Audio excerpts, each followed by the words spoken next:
শ্রীরামপুরে ST Olav church, গঙ্গার পাড় এবং পাপড়ি চাটের সাথে দিনটা জমে গেল। আজকে সকালে জাঙ্গিপাড়া হয়ে আমরা পৌঁছে গেলাম হরিপাল। আর হরিপালে 8টা 10-এ গ্যালোপিন লোকাল ধরে আমরা চলে গেলাম শ্রীরামপুর। এখন প্রায় 9টা বাজে, কিন্তু এখানকার পরিবেশটা কিন্তু খুবই মনোরম ও ভালো, কারণ দেখতে পাচ্ছ অলিগলিগুলো কতটা নিট অ্যান্ড ক্লিন। আর সত্যি এটা পুরোপুরি কলকাতার মতো লাগছিল। আর এটা হচ্ছে আমাদের শ্রীরামপুরের পোস্ট অফিস, যেখানে চিঠিপত্র আদান প্রদান করা হয়। আর এটা এখন বন্ধ আছে কারণ সকালের টাইম বলে।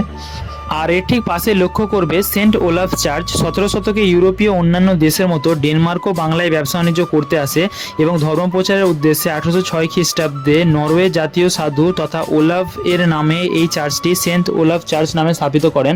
এটি একটি পুরাতন ঐতিহ্যবাহী একটি চার্চ। আর এর ইনফরমেশন যদি ফুল পেতে যাও অবশ্যই আমাকে কমেন্টে বলবে।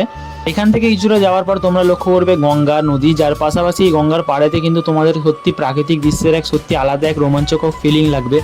এখানে 1 প্লেট পাপড়ি চাট কিনে পাপড়ি চাটের সাথে সাথে গঙ্গা নদীর মজা উপভোগ করতে লাগলাম আমি।